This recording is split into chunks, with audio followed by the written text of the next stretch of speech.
Did I walk out of Wuthering Heights with 45 minutes left? I did.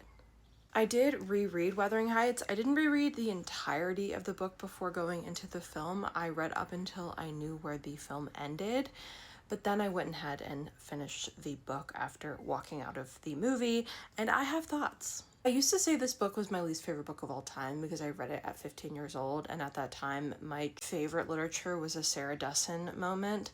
Nothing wrong with that, but this was just not Sarah Dessen. And let me tell you, do I think this is the worst book ever written? No, not at all. I actually enjoyed myself at times. Miserable people in a miserable place having a miserable time can be quite entertaining. And because I sort of surprisingly enjoyed my reread about miserable people on the moors, I had expectations.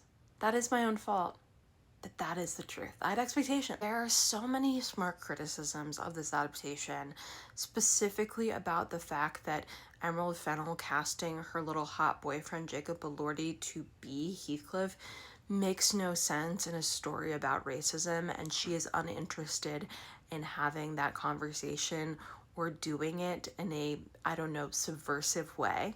But I have other criticisms as well. My personal major criticism with this adaptation is they didn't let Kathy be a big enough bitch.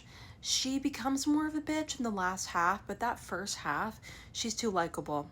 You feel for her, you kind of enjoy her maybe at times, but she, in the book, at no point, in my opinion, is likable, and that's what makes her interesting.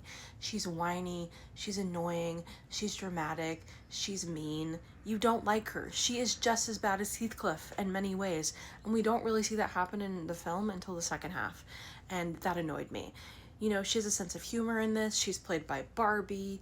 She kicks her horrible, abusive father in his room full of bottles. I just think she's too likable, and that sucks.